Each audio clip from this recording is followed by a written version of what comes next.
حمدا كثيرا طيبا مباركا فيه كما يحب ربنا ويرضى، والصلاة والسلام على أشرف المرسلين سيد الأولين والآخرين محمد بن عبد الله وعلى آله وصحبه أجمعين وبعد. muganda wange gwe wenna ali eyo ne mwannyinaze mwenna abali eyo, assalamu alaikum warahmatullahi wabarakatuhu. Waalaikum salam warahmatullahi wabarakatuh. Ndowooza ye salaamu oyulira siteekamu ate balala. Yes, sir. Bannyinaze Naam. nabaki nabaganda bange Yes, sir, doctor. be bannannyini salaamu Alhamdulillah. bonna. Yes, sir. Tulinda mu kusiibula. Ne mu kusiibula era kyekijja okubeera inshallah, Kale ssebo. kubanga bonna Naam. baba bayingiddemu. Tumwebaza omutonzi atuwadde chance ne tuwangaala ne tutuuka akaseera kano. Kaseera kakwatagana n'ekibuuzo ky'osoose nakyo Yes, sir, doctor. eky'ennaku zino 10 mu mwezi ogwa Dhul Hajj ezitandise olwaleero olwokutaano nga bwe byegatta byonna. Lunaku lwakutaano yidi y'abasiraamu eya buli wiiki. Lunaku lwakutaano Rasulullahi sallallahu alaihi wasallam yatugamba nti nabbi Adamu alaihi salaam lwe baamutonda ne bamuteeka ku nsi era lwe baamuyingiza ejjana.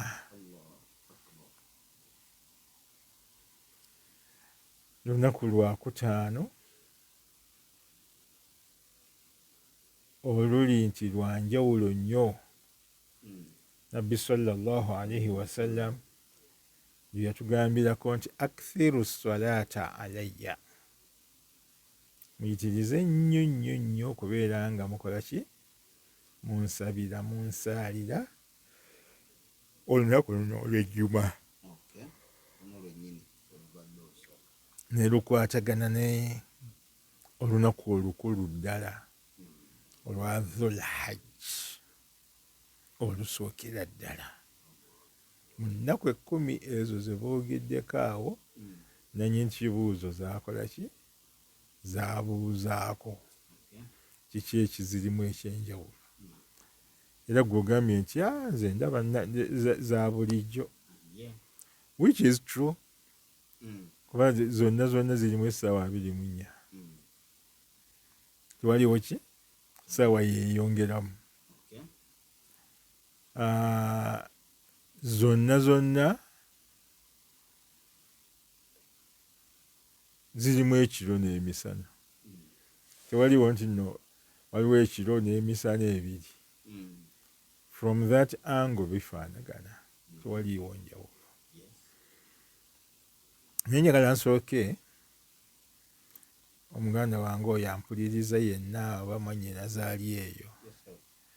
mbategeeze nti kino ekibiina kya Nabbi Muhammad sallallahu alaihi wasallam Allah yakitonda nga kigenda kuwangaala emyaka mitono. Nti emyaka emeka? Mitono. Nabiyuna Muhammad sallallahu alaihi wasallam yafiira ku 63. Era ng'amaze otusomesa ekigamba nti wakati w'enkaaga n'ensanvu eyo yiki lifetime yaki y'ekibiina kye. So nga mwana wattu aba asookawo bawangaalanga emyaka mingi. Okay. Jjukira wano sitole gye twayogerako omukyala eyalwaza omwana n'amufaako. Yes. Naye Sansabaga abantu bamulaba bamubuuza kiki, ne munveeko omwana wange afudde akyali mwana muto nnyo. Afudde wa muto nnyo ye myaka emeka? Ate alina emyaka 2 gyokka.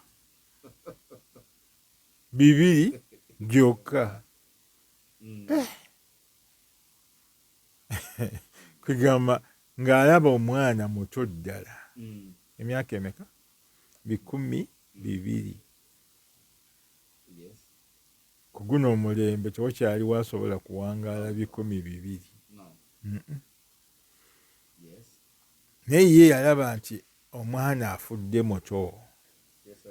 Kati Nabbi Musa oba yenna yali amubuuza, kyava amugamba nti ng'olabye mukazi wattu.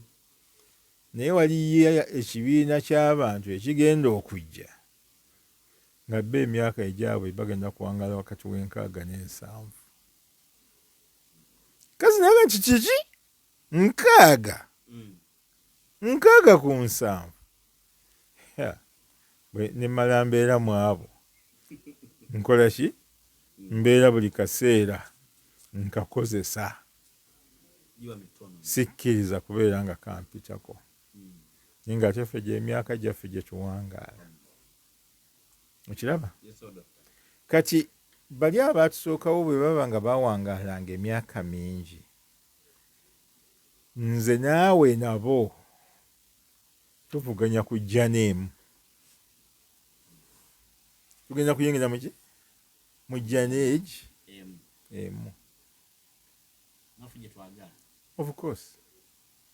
Kati oli awangadde emyaka, katugambe kati nga Nabbi Nuuh alayhi salatu wassalaam. Qur'an yagamba nti yakoola abantu be emyaka meka? Ogijjukira?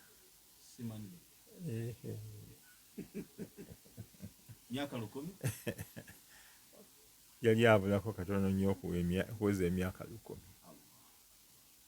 egy'eddaawa. Wagamba nti ayi Allah, nkowodde abantu bange bonna baganye era bannemesezza, ky'oba okola bonna bamaleewo bumazi. Singa onoobaleka ne bawangaala muno mu nsi, alina kuzaala baana boonoonefu. Ze yafu bamaleewo. Okiraba? Naye nga yaki?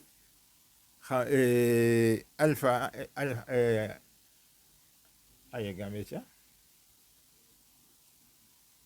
1000 إلا 50 عاما. إلا 50 عاما.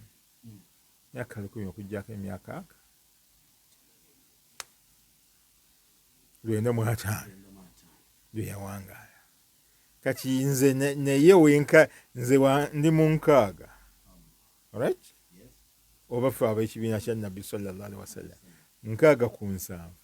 Tuvuganye oli awangadde 9. Mujja n'emu nga ffenna gye tuvuganyaako. Kyandibadde tekikola ki? Tekiwa makulu. Kati Allah subhanahu wa ta'ala kyeyava atuwaayo ebiseera ffe mu myaka gino 7 n'atuwa ebiseera eby'enjawulo. Right? Ng'enjawulo sigamba nti kiro na misana bongereko n'ekiro ekyokubiri. Ng'enjawulo eri just muki? Mu biki ebikolebwamu. N'atuwa omwezi gwa Ramadhaani nga gwanja. Katusokere ku wiiki. Yatuwa wiiki naye Juma n'ebeera nga yanjawulo.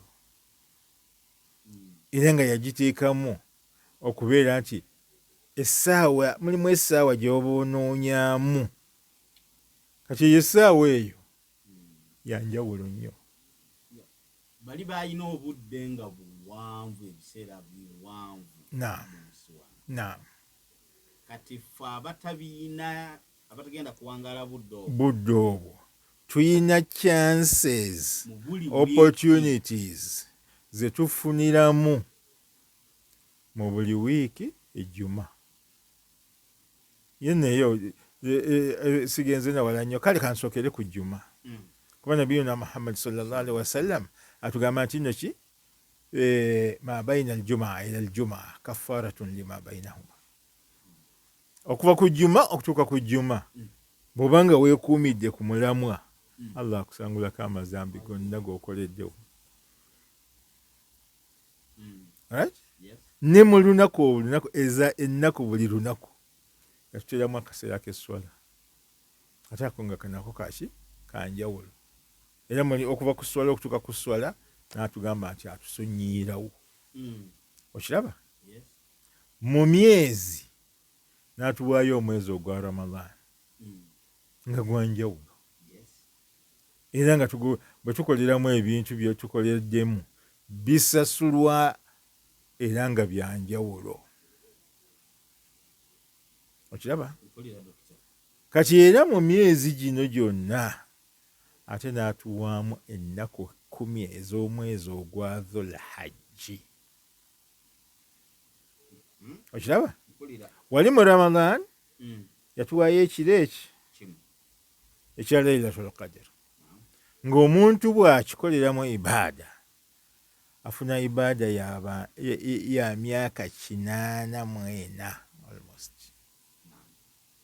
Ng'akoleddemu ibaada mu kiro kimu, Allah n'amukubisizaamu emirundi emyaka 84 ng'abadde akola dhaati ibaada.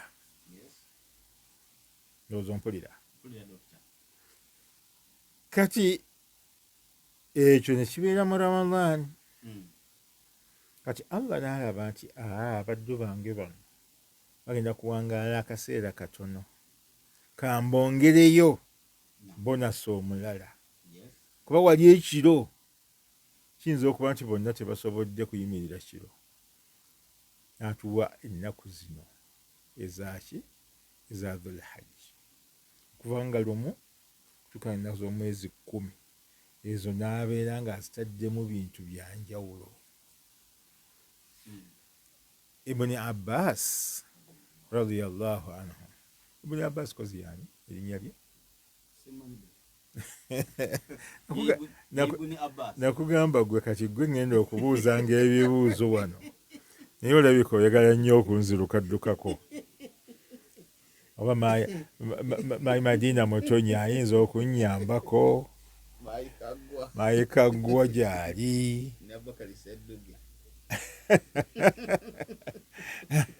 Jackson kalamu yabula. Kalamu yabula. N'ekitabo kigende Abubakari. Allahu akbar. Naam, Abdullah ibn Abbas. Abdullah ibn Abbas. Kitugamba Ibn Abbas, mutabani wa Abbas. Ninga erinnya lye yani ya Abdallah.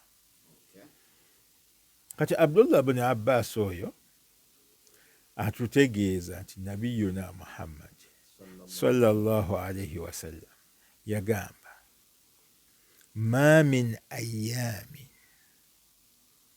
tewali nnaku zonna mu nnaku ez'omwaka al-amalu swalihu fihinna, ng'okukoleramu omulimu omulungi mwezi ennaku ahabbu ila Allah, ng'omulimu ogwo gwagalwa nnyo era gusasulwa birungi byereere waani ewa Allah. Ma min ayyamin al-amalu swalihu fihinna khayrun wa ahabbu ila Allahi min hadha al-amal, min hadha al-ashr, okusinga zino ennaku 10. Tewaliwo omulimu gwonna gw'oyinza kukola ne gwenkana mulimu gw'okoledde mu nnaku zino 10. Okiraba? Mu mwaka gwo gwonna bakulondeddeyo nnaku 10. Nabbi sallallahu alaihi wasallam kyatutegeeza nti emirimu egisigadde gyonna gisasulwa kitono gino gyokoledde mu nnaku zino 10 yegisasulwa ekinene bwenga nti subhanallah mu kaseera kano ewa Allah akisasulamu kagamba mirundi na mirundi so nga bwemba nga nkyogedde mu nnaku ziri endala ndowooza asasulamu mirundi 10 kati wano tetumanyi ye yamanya bwakikubisaamu kisukkawo bwe ŋŋamba nti walhamdulillah allahu akbar la hawla wala quwwata illa billah subhanallah wa bihamdihi subhanallahi alazim ezo zonna adhkar buli emu yeyawudde ku ginnaayo singa njogera ebigambo ebyo Allah ansasula ensasula ya waggulu nnyo nze naawe gye tutamanyi bwefaanana tugenda kugifuna tugirabe nga bamaze okutuzinga batutaddeyo Allah abijjeyo abikulageko nti biibyo awo noolyoka ogambe nti Allah mpayo akaseera katono nzireyoko mu duniya ate bambi n'okudda wano mu duniya era kyosaba siga nti ennaku 10 zikusangeko kusaddaaka fa aswaddaka nsobola okukola ki okusaddaaka okimanyi lwaki kusaddaaka kwe kwagibwayo nsonga nyangu nnyo okusaddaaka tekikwetaagisa ddakiika nnamba era koofubutuka bwoti Allah singa yali atuyambye ne tuvaayo koova mu kabuli bwoti n'otuuka wali abaana abo bakyala bo biki ati abaye kino nkigabidde gundi salaamu aleikum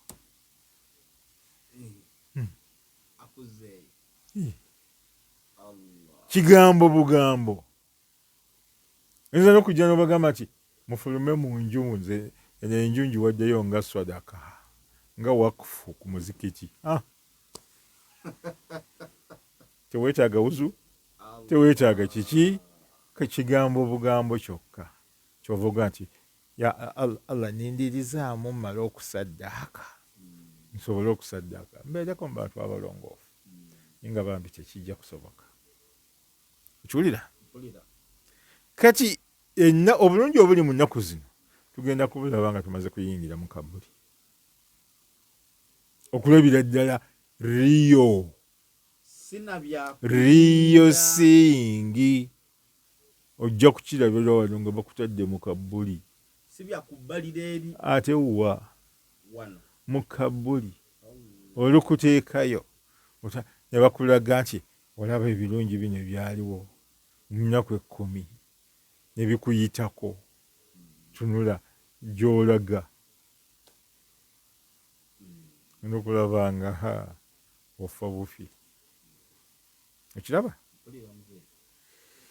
kati ennaku zino 10 bw'amala okubasomesa bw'atyo bamubuuza nti walal jihaadi ya rasulallah wadde jihaadi jukira yali etegeeza abaswahaba kugenda mu ddwaniro ne babasala ebiso oli ne bamusala agenda okuvaayo nga ajjudde ebiwundu Khalid yatugamba nti we yatuukira okufa kebera ku mubiri gwe nga tewaliwo nankani faasi yaki gyayinza kupimamu akagalo bwe kati nga tewaliwo we baamutema kiso gamba nga yajjula biwundu yenna kati bamubuuza nti walal jihaadi ya rasulallah wadde omuntu agenze mu jihaadi abagamba nti walal jihaadi wadde agenze n'akola jihaadi okuggyako ng'agenze ye n'emmaali ye ate n'atakomawo agenze n'ebintu bye byonna eby'obugagga of course naye mwennyini n'agenderako ate n'atakomawo n'afiirayo n'ebyobugagga byonna ne bisigala eyo. Kati oyo yasingako ku muntu agambye subhanallah muzina ennaku. Oli yekka yamusinga. N'abikkula Qur'ani bw'ati n'agisomamu alif lam mim dhalika alkitabu la raiba fihi. Okiraba? Akyogedde essaawa eno asingira ddala wala nnyo n'oli agenda okukyogera ng'ennaku 10 ziweddeko.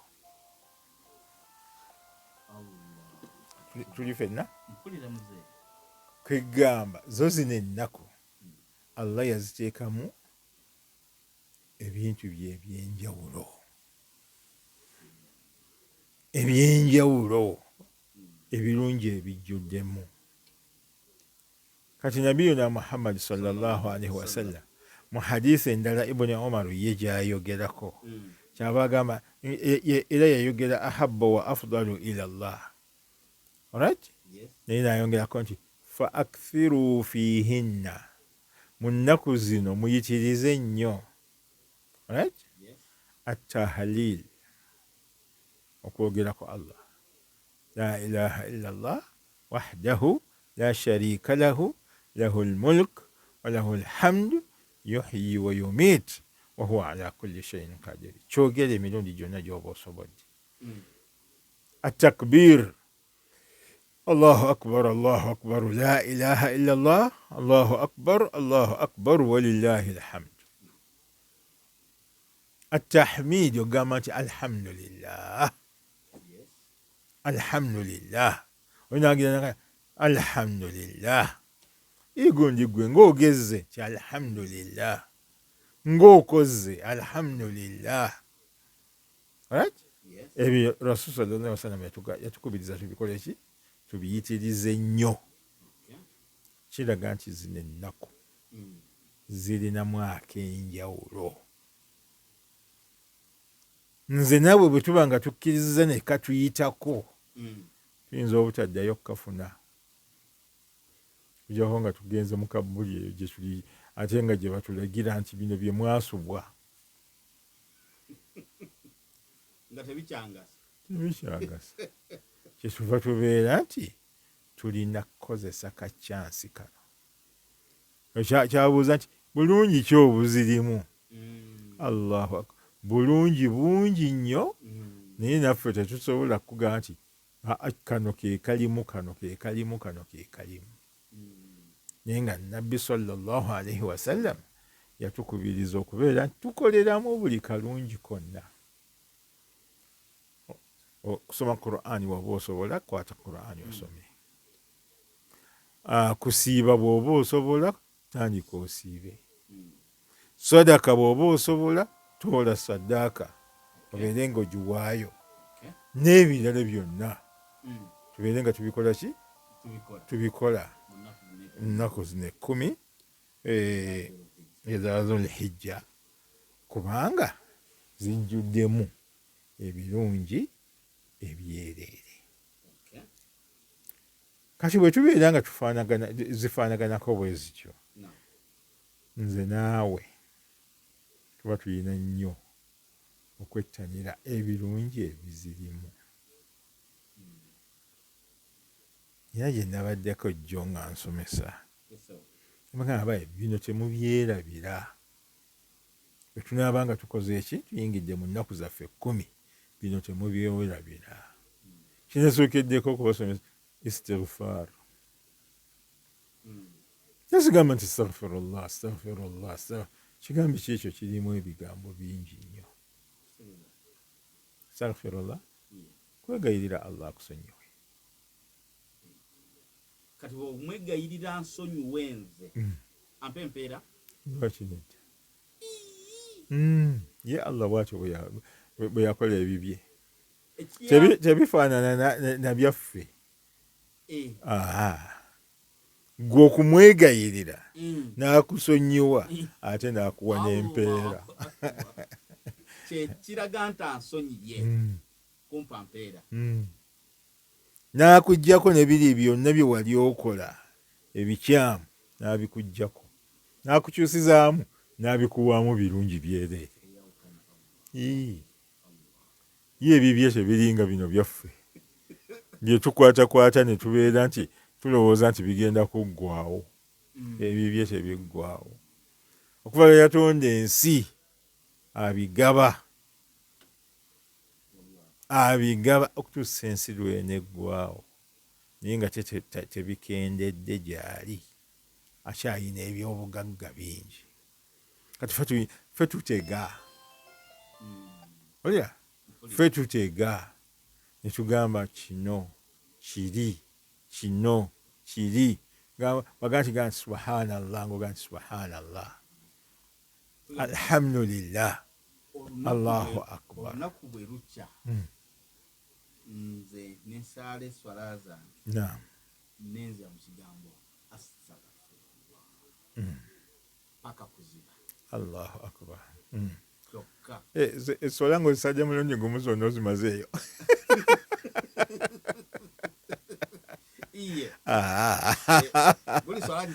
Buli swala gisaalire mu biseera byayo, kubeera Allah yatugamba mu hadisi al-Qudusi ti ma taqarraba ilayya abdi mimma iftaratuhu alayhi. Omwanadamu talina kyayinza kukola kisinga bulungi ng'ekyo kye namukola kye namukakasaako nti gwe kino ky'oba okola. Kitegeeza bw'osaala esswala ya farada mu mwezi guno, Allahu akbar, oba eneeba yenkana ye Makka, kuba bannaffe lwaleero bagenze e Makka, si bwe gubadde? Lwaleero bangi bonna lwe bakoze eki, lwe bagenze, wadde abalala baasookayo dda, naye bagenze olwaleero. Okimanyi kye bagenzeeko? Omusiraamu anaagenda n'asaalirako e Makka eswala egi emu bweti agenda kugifunamu emitwalo 10. Eswala emu. Ate ekyo kiveeko agenda kugisaalira mu Dhul Hajji. Kino kyanjawulo kusaalirawo, ate kyanjawulo kubeera mu Dhul Hajji, ate ndowooza obigaasi ate nga ngatta byaki sirina kyengatta okubeera mu Dhul Hajji. Ate nga bo bannange abagenda e Makka buli mwaka bagendera mu Dhul Hajji. Kiraba? Ako kacyansi ako bakalina nti eswala egi yenkanankana emitwalo 10 egy'eswala mu mizikiti emirala. Kati ate bw'ogisaalira mu Dhul Hajji simanyi kyeyenkana, yinza okwenkana miliyoni namba, yinza okwenkana ki? Emiliyoni. Fajiri si swala ez'olunaku. Eswala egi emu sina fajiri ne bweba ya sunna, ne bwebeera nga yaki ya sunna. Amiin, amiin. Kati abalala lwaki obajjamu? Fa beetaaga ogendayo dokita. Twagala nnyo zene kabiri. Mwagala nnyo. Allahu akbar. Allah abatwale. Amiin ya Rabbi. Naye kyemmanyi akambalike eriyo abaagala okubasinga, eriyo abaagala okukola ki? Okubasinga. Naye Allah akyakoze ki? Akyagaanye naga nti musooke mukole gino egya wano. Bwenzira ku nnaku zaffe, nnaku za bbeeyi. buli konna k'okoleramu Allah akakubyamu emirundi n'emirundi gye tutamanyi. Bibeere bigambo birungi. Subhanallah wa bihamdihi subhanallahil azim. Kuba eyo hadisi yajja ddala kalimatani habibatani inda rahman. Nze mu statements Rasulullah sallallahu alaihi wasallam zonna ze yakola, kalimatani khafifatani ala lisani thaqilatani ala almizan, njagalamu eyo statement esembayo, habibatani inda rahman, byagalwa nnyo ewa Allah. Allah byagala nnyo ebigambo ebyo. Subhanallah wa bihamdihi subhanallahi alazim. Gwani gwayogera ebigambo Allah byayagala. Era lwaki teweesiba ku ebyo Allah abeerenga oyogera byayagala naawe akwagaliremu. Ate gwaki nkyetegereza nnyo President Museveni buli wajja wano buli gwe bawaka akazindaala agamba muzeeyi jju. Bobi Wine bw'atambula najja buli alinnya waggulu agamba people power. President Museveni ayagala nnyo ekigambo no change. Bobi Wine ayagala nnyo ekigambo people power. Kati ekigambo ky'oba okuŋŋamba banene ebitonde binnaffe baba nga babimatira. Era gwabyogera nga bakuwulira nga bakufunako information nti omusajja oyo buli bwabeera ayogera no change our power abamanya nti oyo muntu wange era ne bakwagala naye ate Allah yasiga subhanallah wa bihamdihi subhanallahil azim emirundi gyonna gy'osobola. Ebyo bigambo n'ebikolwa nabyo bisasulwa. Simuli bugagga wane, simuli buso. Just gamba buga subhanallah wa bihamdihi subhanallahil azim. Obeera omugagga asingireyo ddala obugagga. Mu nnaku zino ate kisasulwa mu ngeri ndala nnyo. N'olwekyo mu bufunze tugamba ennaku 10 zino mu maaso ga Allah zo za njawulo, ziina embeera gyazitwaliramu gye tutayinza kulaba n'amaaso gaffe gano okuggyako oluvannyuma lw'okuva ku nsi kuno. Kiki kye tulina? Kwesiba ku buli mulimo gwonna omulungi. Omulimu gwonna ki? Omulungi. Tulina gwesibako tugukole mu nnaku zino 10 ezisembayo. Waliwo eyambuuza n'okusiiba tukkirizibwa okusiiba ennaku 10? Ne mugamba okusiiba mulimo mulungi oba nedda? Ti mulungi. Ne mugamba nti hadiisi etugambye mulimo mulungi. N'olwekyo okusiiba kukola ki? Kukkirizibwa bw'oba nga osiibye kubeera nti mulimo muki? Mulungi. Naye waliwo ate era eyambuuza ngamba ennaku zaffe ez'okusiiba zituuka ddi? Ne mugamba nti nedda, tetuyinaayo nnaku ndala ze tusiiba ezitukwatako kujjako Ramadan. Byanjawulo. Wano gw'oyagala nti kansiibe mulimu mulungi kansiibe n'osiiba. Ramadan bw'otasiiba ofuna musango. Yes. therefore tetugamba nti ate ennaku zaffe ez'okusiiba teriiyo ennaku zaffe zisiibibwa kujjako nga ziri mu Ramadan. Naye zino tukkirizibwa okusiiba kubanga okusiiba mulimu mulungi mu maaso ga Allah, era akusasulamu musera. Olaba otya nga ate ogenze n'olabirira omukadde n'olabirira omukadde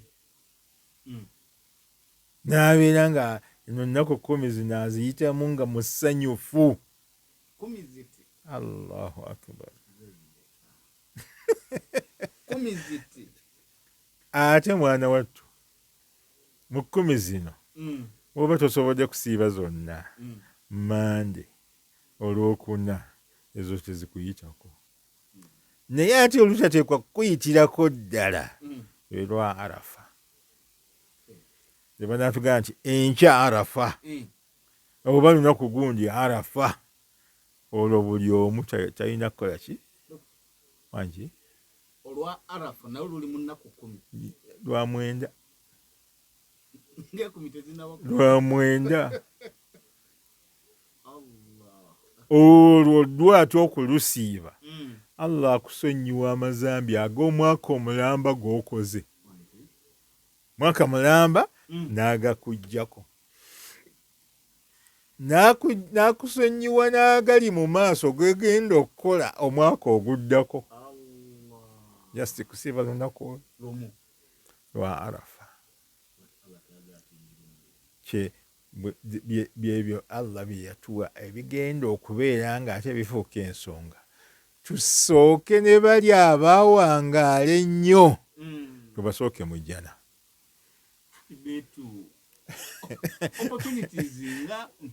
Mpitirivu Allah zaatuwa. Naye omwaka yeguggalawo. Bwe weegayaalako tabbuyo.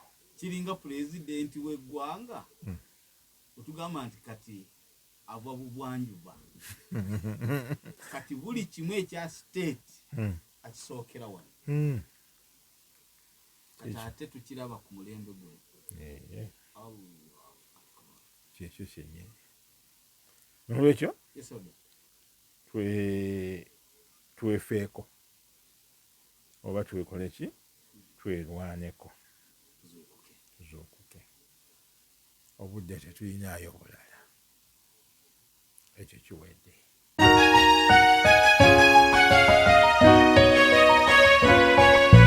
Qibla Islamic Media. Qibla Islamic Media.